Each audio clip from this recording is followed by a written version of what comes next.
Hello दोस्तों, इस video में आप देखने वाले हैं आखिर आखिर आखिर बाबर था कौन था बाबर जिसने शासन किया है भारत पर और उसने शासन स्थापित किया है मुगल सल्तनत का।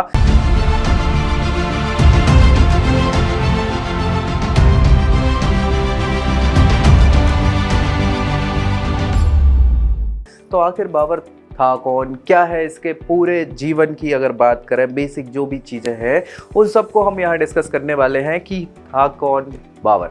तो बात कर रहे हैं हम बाबर की, और बाबर वो व्यक्ति है जिसने क्या किया भाई, कहीं ना कहीं भारत पर मुगल सल्तनत की स्थापना करी। किसकी? मुगल सल्तनत की। मुगल सल्तनत जो है वो बहुत मशहूर है भारत में, कहीं ना कहीं मध्यकालीन भारत के इतिहास में 1526 एडी से लेके ये मुगल सल्तनत जो है 1858 एडी तक, 1858 मतलब 320 सालों के आसपास, 325 सालों के आसपास भारत में साम्राज्य रहा है मुगलिया सल्तनत का। तो इसके जो संस्थापक बाबर रहे हैं, कौन थे ये? चलिए बने रहिए मेरे साथ इस वीडियो में, आखिर तक देखिएगा, सारी जानकारी आपको बाबर से संबंधित यहाँ मिलने वाली है। वीडियो को लाइक, शेयर और सब्सक्राइब जरूर कर दिएगा। दोस्तों स्टार्ट करते हैं हम बाबर के बारे में। तो देखो, मैं आपको बहुत सिंपल सी चीज स्टार्ट करना चाहता हूँ, बताना चाहता हूँ कि भारत जो रहेगा हमारा, भारत उस समय की बात करें तो यहाँ पे बाबर के आने से पहले दिल्ली सल्तनत चल रही थी, ठीक है, और ये वाला जो पोर्शन है ये भारत के अधीन आता था। अब भारत के पास में जो है वो है अफगानिस्तान, और अफगानिस्तान के पास ऊपर जाओगे तो तजिकिस्तान, तुर्कमेनिस्तान, उज्बेकिस्तान वाला इलाका पड़ता है। तो वहीं कहीं उज्बेकिस्तान के आसपास एक जगह पड़ती थी जिसका नाम है क्या? फरगना। क्या नाम है भाई? फरगना। फरगना जगह का नाम है जहाँ पे जन्म होता है किसका?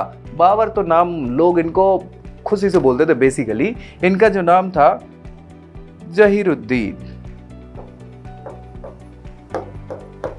जहीरुद्दीन मोहम्मद बाबर, ठीक है। सो ये जो बाबर है, ये भैया इनका जन्म अगर बात करी जाए तो जन्म होता है, अच्छा नाम और डेट के हिसाब से अगर बात करूं तो 14 फरवरी का वो दिन था। जिस प्रकार से ये दिन होता है आज के समय में वैलेंटाइंस डे इसको बोल दिया जाता है कहीं ना कहीं, है ना, प्यार का दिवस। तो ये भी इनका स्वभाव कहीं ना कहीं थोड़ा सा प्यार मोहब्बत वाला भी था कहीं ना कहीं, ठीक है। इश्क में पागल हो गया, दीवाना हुआ रे, ठीक है। 14 फरवरी 1483 के आसपास इनका जन्म माना जाता है। आसपास क्या, 83 में। कहाँ हुआ जन्म? फरगना में। अब फरगना में कौन थे इनके पिता? इनके पिता का नाम है उमर शेख मिर्जा। क्या नाम है? उमर शेख मिर्जा। उमर शेख मिर्जा जो है फरगना में, या जो फरगना सल्तनत थी वो इन्हीं के हाथों में उस समय हुआ करती थी। उमर शेख मिर्जा थे कौन आखिर? तो आपने नाम सुना होगा इतिहास में, नाम सुना है क्या? नहीं सुना? सुना है? सुना है तो बता दूं मैं आपको, तैमूर का नाम सुना होगा। तैमूर, तैमूर लंग भारत में आए थे, है ना, आए थे। और एक और नाम सुना होगा आपने, चंगेज खान का। चंगेज खान, चंगेज खान तो भैया ये मान लो कि बहुत तहस नहस करके गए थे भारत को। तो चंगेज खां के वंशज माने जाते हैं कौन? उमर शेख मिर्जा। उमर शेख मिर्जा चंगेज खां के वंशज। अब इनकी जो माँ है, किसकी माँ? भाई बाबर की बात कर रहे हैं ना हम, तो बाबर की माँ का नाम है कुतलुग निगार खानम। क्या नाम है भाई? कुतलुग निगार खानम। कुतलुग निगार खानम जो है ये भी कम नहीं है भैया, ये तैमूर खां की वंशज है। किसकी वंशज है? तैमूर खां की वंशज है। तो भाई ये कहीं ना कहीं ये व्यक्ति विशेष जिसकी हम बात कर रहे हैं, ये चंगेज और तैमूर की मिक्स ब्रीड बेसिकली बोल सकते हैं, इनके साथ ये आगे बढ़े। तो चंगेज खां और तैमूर लंग ये आक्रमणकारी थे और कहीं ना कहीं अपने आप में बहुत बड़े आक्रांता माने जाते हैं। ये सारे गुण मौजूद किसमें है? बाबर मैं आपको बहुत अच्छे से क्लियर कर दूं, नाम तो जहीरुद्दीन मोहम्मद हुआ करता था, बाबर इनकी उपाधि थी। या उस समय बात करें तो तुर्की भाषा में बाबर का मतलब होता है क्या? बाघ। क्या होता है? बाघ। बाघ समझ रहे हैं? चीता, वही टाइगर। तो बाघ जैसी दृढ़ता और साहस का परिचय दिया है बाबर ने कहीं ना कहीं, इसलिए लोग प्यार से इन्हें बाबर कह दिया जाता है वहां के लोग। अब हुआ कुछ ऐसा कि भाई ये उमर शेख मिर्जा जो थे ये अपनी इस छोटी सी फरगना सल्तनत से बिल्कुल खुश तो थे नहीं। ये चाहते थे साम्राज्य को विस्तारित करना और बड़ा बना देना, तो ये अपने भाई से ही लड़ते रहते थे। अहमद मिर्जा इनके एक भाई थे जो कहीं ना कहीं और पास में समरकंद और पड़ता है, समरकंद में उनका शासन चलता था। तो ये महोदय उनसे लड़ते रहते थे और इसी लड़ाई झगड़े के बीच में कभी एक दिन ये छत से गिर के प्यारे हो गए। कब प्यारे हो गए? जब ये महोदय लगभग 12 साल के थे। कौन? लगभग 12 साल के, 11 वर्ष 4 महीने के थे। कौन? बाबर। तो लगभग 12 वर्ष की उम्र में फरगना की सल्तनत अब किसके हाथों में आ गई? किसके हाथों में? बाहर। 12 साल में होता क्या है, आजकल 12 साल के बच्चों को देखो, मोबाइल में चले रहेंगे, लगे रहेंगे, उन्हें नहीं मतलब किसी चीज से। और 12 साल में इतनी बड़ी, इनके हिसाब से तो फरगना बड़ी ही थी ना, फरगना सल्तनत का बोझ इनके सर पे आ गया। और मैं मानता हूं इस चीज को कि कहीं ना कहीं 12 वर्ष में इतना ज्यादा ज्ञान तो होता नहीं है सब, लेकिन फिर भी व्यक्ति विशेष बहुत ज्यादा, यहाँ इस समय इतनी ज्यादा खराब स्थिति चल रही थी इस एरिया में, आसपास में भाई भाई भतीजे ही लड़ रहे हैं। अभी ये भी अब चाचा से ही लड़ेंगे ना, ऑब्वियस सी बात है। जब भाई भाई लड़ रहे थे, उमर शेख अपने भाई अहमद मिर्जा से लड़ रहे थे, तो भाई ये अब चाचा से लड़ेंगे। तो ये लड़ाई झगड़ा चलता रहना है, इस पूरे इलाके में लड़ाई झगड़ा ही चल रही है। और जीवन भर ये कुटे हैं भैया बाबर, हर जगह से इन्हें हार का सामना करना पड़ा।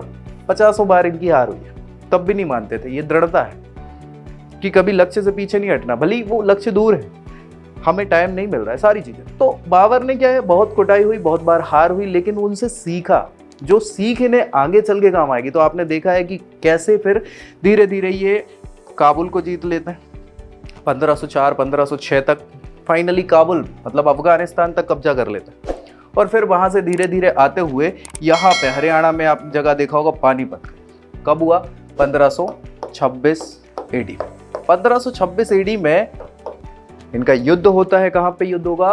पानीपत का। और फाइनली ये धीरे धीरे भारत पर आक्रमण करते हुए, जीतते हुए 1530 एडी में, 1530 एडी में कहा जाए तो 26 दिसंबर के दिन एक्सपायर हो जाते हैं भैया।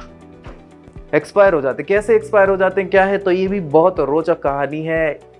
ऐसा कहा जाता है कि 1530 में ही इनके जो बड़े बेटे थे, मैं आपको एक बार और थोड़ा सा बता देता हूं कि बाबर जो है, बाबर शादी करते हैं किससे? माहम अनगा से, या माहम सुल्ताना इनका नाम होता है, ठीक है, माहम सुल्ताना। तो इनसे शादी करते हैं, इनसे होते हैं इनके 5 बच्चे। सबसे बड़ा हुआ कौन? हुमायूं। हुमायूं के बाद दूसरा बच्चा है कामरान। क्या नाम है? कामरान। लड़का है अस्करी। चौथा बच्चा है हिंदाल, ठीक है, हिंदाल। ये 4 लड़के हुए हैं। एक लड़की भी है इनकी, जिनका नाम है क्या?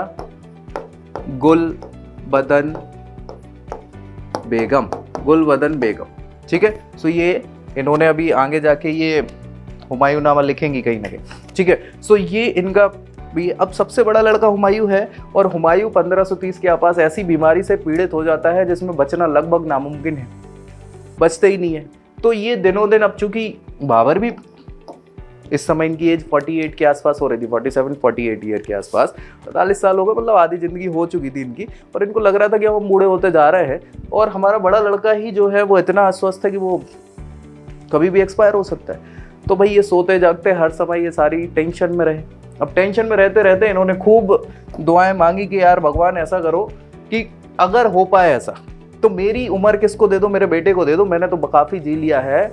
और हो सकता है ऐसा कुछ इनकी ये मन्नत पूरी हो जाती है। धीरे धीरे हुमायूं रिकवर करने लग जाते हैं और बाबर धीरे धीरे ऐसे अस्वस्थ होने लग जाते हैं कि बाद में वो मृत्यु को प्राप्त हो जाते हैं। तो 1530 के आसपास ये महोदय 26 दिसंबर के दिन एक्सपायर हो जाते हैं और हुमायूं फिर बाकी पूरा ठीक हो जाता, पूर्णतः ठीक हो जाता है व्यक्ति। तो ये करिश्मा कह लो, जो भी कह लो, मन्नत कह लो, वो इनकी पूरी हो जाती है और लड़का इनका स्वस्थ हो जाता। आगे जाके इनने उत्तराधिकारी उसको नियुक्त किया ही था, सारी चीज़ें हो गई थी। 1530 में ये एक्सपायर हो जाते हैं। अभी हम जो है बाबर का एक परिचय देख रहे थे। बाबर खुद एक ज्ञाता था, तुर्की भाषा का बहुत अच्छा ज्ञाता हुआ करता था और इन्होंने खुद की अपनी जीविका लिखी हुई है, ऑटोबायोग्राफी जिसको कहते हैं, जिसको बोलते हैं तुजुग ए बाबरी। तुजो के बाबरी। ये इनकी खुद की ऑटोबायोग्राफी है। ये सारा वर्णन जो है इस तुजो के बाबरी में मिलता है इनके समय का, कि कैसे इनने कितने ज़्यादा पापड़ बेले हैं, खून पसीना एक किया है, किस प्रकार से इनने इतनी बड़ी सल्तनत को कायम कर पाया है, मुगलिया सल्तनत, कैसे ये इतनी बड़ी सल्तनत बन पाई, सारी चीज़ें। तो तुजो के बाबरी में तुर्की भाषा में, हालांकि इसको बाद में बाबरनामा के नाम से फारसी भाषा में भी ट्रांसलेट किया गया है। ठीक है, सो बाबर की ये बेसिक जानकारी थी जो मैं आपको बताना चाह रहा था कि आखिर कौन थे ये बाबर। नेक्स्ट वीडियो में हम जो बात करेंगे रोचक जानकारी के हिसाब से कि क्या क्या ज़रूरत पड़ी इन्हें भारत पे अटैक करने की, क्यों ये भारत में आए, क्यों इन्हें आक्रमण किया भारत का, अगले वीडियो में मैं आपको बताऊंगा। तो बने रहिए मेरे साथ इसी चैनल पर ऐसे ही जानकारी के लिए। मिलते हैं अगले वीडियो में, तब तक के लिए जय हिंद।